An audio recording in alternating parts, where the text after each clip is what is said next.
Hello दोस्तों।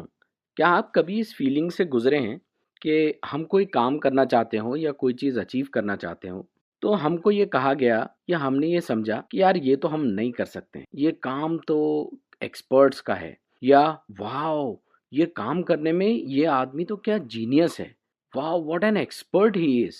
जब भी हम अपने सामने बहुत बड़े बड़े परफॉर्मर्स को देखते हैं, वर्ल्ड क्लास म्यूजिशियंस को देखते हैं, एथलीट्स को देखते हैं, ओलंपिक के बड़े बड़े स्पोर्ट्समैन्स को देखते हैं, या हम क्रिकेट में ले लें विराट कोहली जैसी कोई एक आइडियल पर्सनालिटी को देखते हैं, तो हम ये सोचते हैं यार काश मैं भी अपनी लाइफ में ओलंपिक्स या वर्ल्ड क्लास एथलीट्स या म्यूजिशियंस की तरह परफॉर्म कर पाता। हम हमेशा सोचते हैं दोस्तों कि उसेन बोल्ट, माइकल फेल्प्स, इन जैसे बड़े बड़े एथलीट्स या परफॉर्मर्स ये इनके अपने एक्सेप्शनल टैलेंट्स की वजह से हैं। इनके पास कुछ हायर पावर्स हैं या फेट है, जेनेटिक्स है, और ये सब चीज़ों का रोल इनमें है। डेकेड्स ऑफ साइंटिफिक रिसर्च ने ये शो किया है दोस्तों कि no one is born a genius और blessed with super natural talents. हम सब में कुछ ना कुछ टैलेंट होता है, और टैलेंटेड लोग जब वर्क हार्ड करते हैं और सही प्रैक्टिस करते हैं, they can develop extra ordinary skills. इसी चीज़ को दोस्तों एंडर्स एरिक्सन और रॉबर्ट पूल ने अपनी बुक पीक में डिस्कस किया है।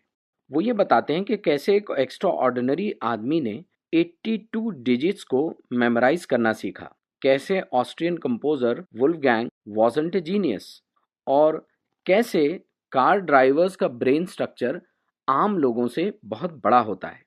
ये सब के पीछे दोस्तों एक इम्पॉर्टेंट चीज़ है, ऑथर कहते हैं वो है diligent practice. Austrian composer Wolfgang एंडर्स मोजार्ट, उनकी एक स्पेशल एबिलिटी थी दोस्तों, वो कोई भी धुन या नोट आइडेंटिफाई कर सकते थे। लेकिन जानते हैं इसकी और एक स्पेशलिटी क्या थी? वो इम्पॉर्टेंट स्पेशलिटी ये थी कि चाहे वो किसी भी इंस्ट्रूमेंट पर बजाई गई हो, वो उस धुन को आसानी से पहचान लेते। अब हम जनरली ये मानते हैं कि ये तो किसी इन्नेट टैलेंट या किसी स्पेशल या स्पिरिचुअल गिफ्ट की वजह से है, लेकिन रियलिटी में कोई भी इसको एक्वायर कर सकता है। हमको सिर्फ ज़रूरत होती है डिलिजेंट प्रैक्टिस की, और यही बेस ऑथर कहते हैं कि सबसे इम्पॉर्टेंट है किसी भी चीज़ को अचीव करने के लिए। मोजार्ट की एबिलिटी रेयर थी, सिर्फ 10,000 में से कोई एक इसको कर सकता था, और यही प्रूव करता है 2014 के एक जापानीज साइकोलॉजिस्ट ने, आयाको सकाकीबारा ने, एक एक्सपेरिमेंट किया स्कूल चिल्ड्रन पर।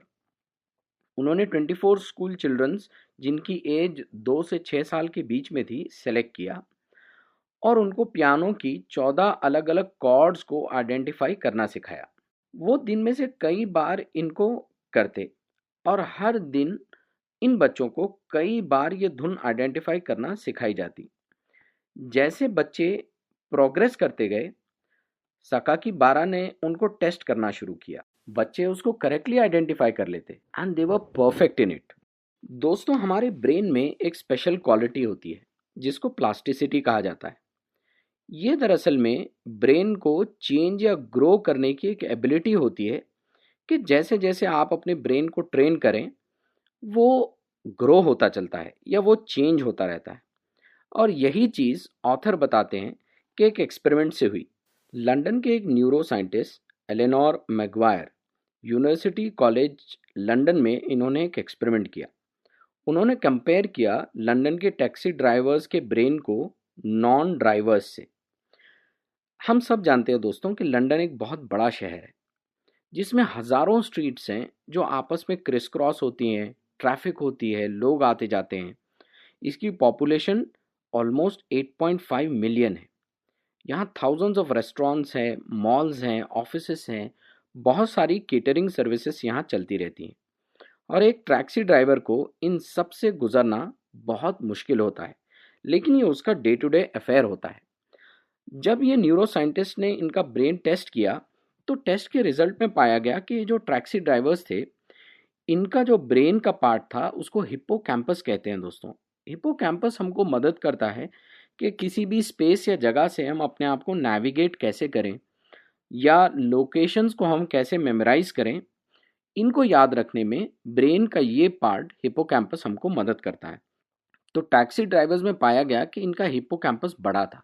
ना सिर्फ ये दोस्तों, बल्कि इन्होंने कंपेयर किया नए बिगनर टैक्सी ड्राइवर्स को ओल्ड टैक्सी ड्राइवर्स से। तो इन्होंने पाया कि बिगनर्स का ब्रेन या हिप्पोकैम्पस भी छोटा है as compared to the old taxi drivers, जिन्होंने तकरीबन 10 साल या 5 साल टैक्सी ड्राइव की है। इससे पता चलता है दोस्तों कि practice can change the human brain. अब सवाल ये है कि क्या प्रैक्टिस हमारी थिंकिंग एंड हम किस तरह सिचुएशंस को परसीव करते हैं, इसको भी चेंज कर सकती है? तो जवाब है हाँ। दोस्तों, जब आप वर्ड मोनालिसा कहते हैं तो हम लियोनार्डो डा विंची की वो फेमस पेंटिंग के बारे में सोचते हैं। हमारा ब्रेन एक इमेज अपने अंदर बना लेता है जिसको हम देखते हैं। इसको मेंटल रिप्रेजेंटेशन कहा जाता है। यह हमारे ब्रेन में किसी पर्टिकुलर ऑब्जेक्ट्स, इमेजेस, मूवमेंट्स की शक्ल में स्टोर्ड कर दिया जाता है ताकि इसको बाद में ब्रेन प्रोसेस करे, स्टोर्ड करे और बाद में रिट्राइव कर सके और इसको यूज़ कर सके। ये कई चीज़ों के लिए ब्रेन इस तरह की टेक्निक को यूज़ करता है। ये रिप्रेजेंटेशंस हमारे काम को आसान कर देते हैं एंड ये patterns of well organised information stored in long term memory हमको किसी भी सिचुएशन में क्विकली रिस्पॉन्ड करने में मदद करते हैं। They act as performance boosters. Experts बनने के लिए इयर्स ऑफ प्रैक्टिस चाहिए दोस्तों, चाहे वो टैक्सी ड्राइविंग हो या चेस खेलना। जब आप इयर्स ऑफ प्रैक्टिस करते हैं तो इस तरह के patterns of well organised information आपके ब्रेन में बढ़ते चले जाते हैं। जैसे हम सब क्रिकेट खेलते हैं या बेसबॉल खेलते हैं, हमारे ब्रेन में भी कुछ ना कुछ मेंटल रिप्रेजेंटेशंस होते हैं, लेकिन एक प्रोफेशनल प्लेयर में ये रिप्रेजेंटेशन एक नेक्स्ट लेवल पर होते हैं दोस्तों। They have very sophisticated representations. इसीलिए वो बहुत आसानी से किसी भी बॉल की ट्रेजेक्ट्री, पेस, चाहे या वो कर्व बॉल है या स्ट्रेट बॉल है या स्लाइडर है, इसको पहचान लेते हैं। और ये बहुत fast, with in a fraction of a second, batsman को ये बताता है कि वो अपनी बैट को कैसे और कहाँ घुमाए ताकि प्रॉपर बॉल ट्रेजेक्ट्री को वो हिट कर सके। इसीलिए इसको ऑथर कहते हैं स्पेशलाइज्ड प्रैक्टिस।